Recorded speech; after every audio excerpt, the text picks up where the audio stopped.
O que acontece? Porque eu sempre me manchei com limão. Quem é os queridos do Senhor Jesus que não se queimam com limão? Existem algumas composições diferentes, assim, de cada tecido, de cada pele cutânea, né? Que faz com que algumas pessoas, elas estão mais propícias a outras menos, né? É a mesma coisa que nós vamos comparar, né? Um pouco mais adiante sobre picadas de mosquito, que elas causam mais incidência em algumas pessoas. Algumas pesquisas estão relacionadas ao tipo sanguíneo, né? Então, algumas pesquisas caminham nesse sentido. De um modo geral, muitas vezes a queimadura, ela tá relacionada ao limão, ao tempo de exposição. Então, se você espremer um limão agora e imediatamente você for ao sol, isso logo vai te causar uma queimadura. Agora, muitas vezes a pessoa, ela espreme o limão, ela usa o limão, mas 1, 2 horas depois ela foi no sol. Talvez isso para aquela pessoa determinada não gera uma queimadura.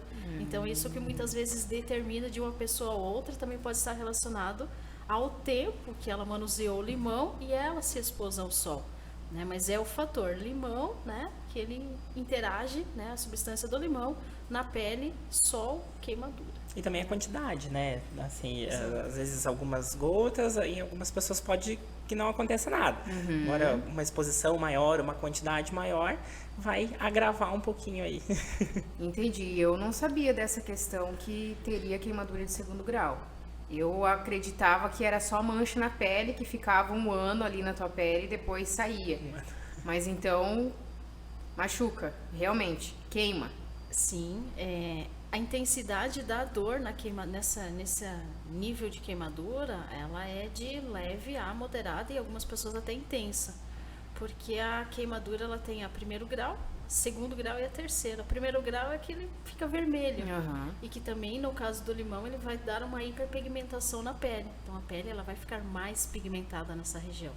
Outras pessoas têm bolhas na região e a queimadura de segundo grau, ela também é muito dolorosa.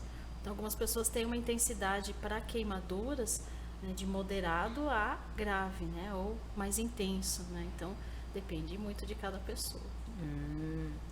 E com relação à hidratação? Então, Augusto, porque assim, eu sou uma pessoa que não consigo, por exemplo, tomar 2 litros de água por dia. E eu faço o quê? Eu coloco lá no meu tererezinho a minha erva e tomo com água.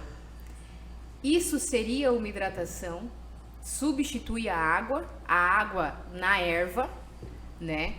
Quantos litros de água que a gente deve tomar por dia? Porque uns falam que é 2, uns falam que 1 litro tá bom. Como que funciona? Essa história da água, da quantidade diária, nos últimos dias teve estudos novos que surgiram, né? E falavam que 2 litros de água já não há mais necessidade, né? Então são coisas sempre que geram polêmicas, né? O chimarrão é polêmico, o chá é polêmico, o tererê é polêmico, tudo mais. Tudo também vai variar um pouquinho do que tá junto, né? Se você tomar o tererê, por exemplo, com uma erva que não tem nenhum componente, né? Se você fizer uso de algum chá sem adoçante, então tudo vai fazendo junto. No verão, a gente acaba substituindo mesmo a água pelo tererê, né? A gente tá falando do limão até pouco agora. Então, assim, o verão, ele nos requer, o nosso metabolismo, uma ingesta de líquidos maior, né? A gente precisa se hidratar mais, a temperatura sobe, né? A gente fica exposto maior tempo ao calor. A atividade física, por mais que pareça engraçado no verão, ela é mais comum, né? As pessoas saem mais de casa. Então, assim, a hidratação, né, no verão, ela é muito mais acentuada e muito mais importante. Porque ao mesmo tempo que você ingere a água, né, pelo suor, o teu corpo acaba eliminando líquidos também.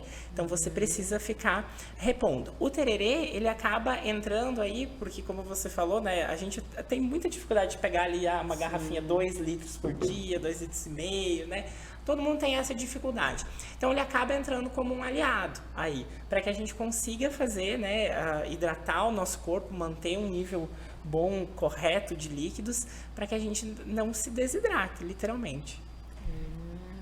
Mas lembrando que o ideal, né, como o Augusto colocou, que é a água, né? A água pura, natural, ela é o ideal, né? Então, o nutrólogo muitas vezes vai fazer a prescrição exata de quanto de água vai estar relacionado ao peso do paciente, né? Uma média, assim, feito é de 35 né, ml por quilo do paciente. Então, essa é uma média, né? Mas de acordo com cada metabolismo, cada organismo, né, o nutrólogo ele é a pessoa mais indicada que vai, né, dizer exatamente quanto cada um precisa. Sobre o que o Augusto falou é bem colocado, porque o nosso organismo, a água, ela é fisiológica, né? Já a água com tererê, chimarrão, sucos, né, além de ter os princípios ativos das ervas, vai requerer que o nosso rim filtre essas substâncias, o nosso fígado também. Então, você está dando trabalho para outros órgãos. Quando você bebe só água, né, você não faz isso. Só para o rim filtrar. Isso que a gente falou, né? A questão do que vem junto, né? Porque por mais que você pegue, por exemplo, uma erva de tererê sem sabor, né? Natural.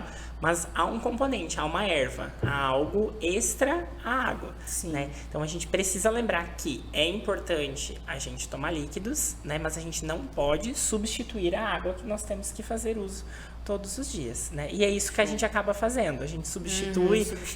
Eu tomo 3 térmicas de tererê durante o dia, eu tomo chimarrão de manhã. Meu caso, né?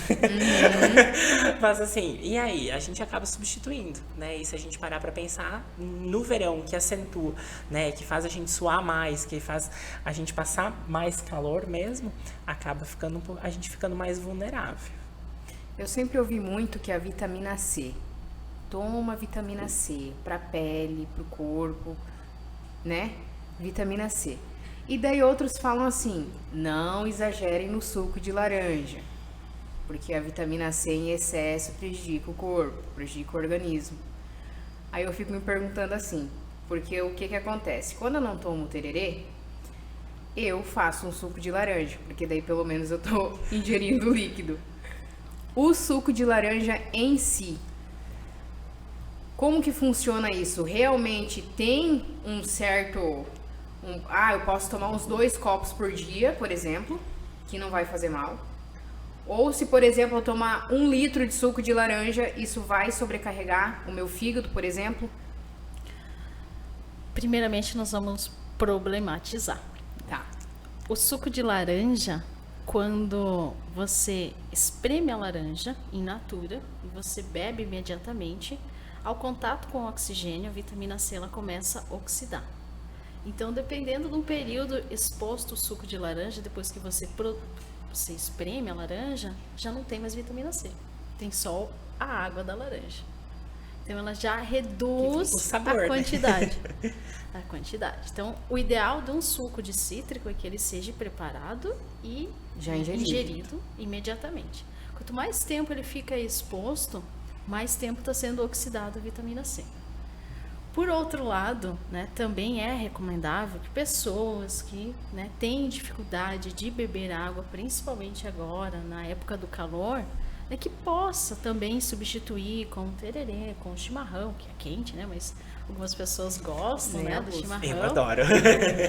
Possam, né. O ideal, logicamente, que seria fazendo aquele cálculo, né, dentro da água que é o natural, água pura, né.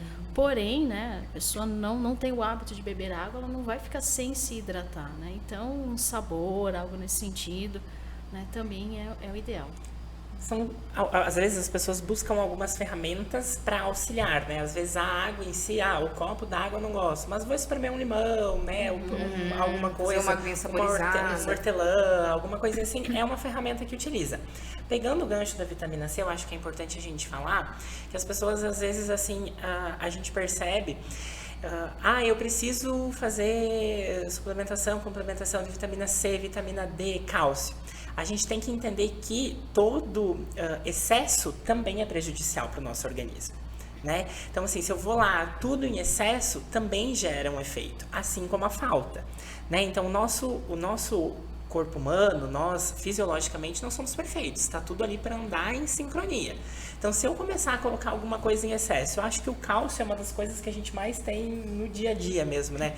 Às vezes você pede pra pessoa, por que tá tomando um comprimido de cálcio? Mas é pra ajudar e tal. Mas você realmente precisa? né? Então, assim, todo excesso, ele vem acompanhado, às vezes não naquele momento, mas em algum momento pode ser que isso seja prejudicial, né? Então, a gente tem que ponderar, né? Essa questão de que a gente tem que suplementar aquilo que o nosso corpo precisa, né? Não ingerir, porque eu acho que precisa, né? O nosso corpo, ele precisa ter essa harmonia do início, no meio e no fim.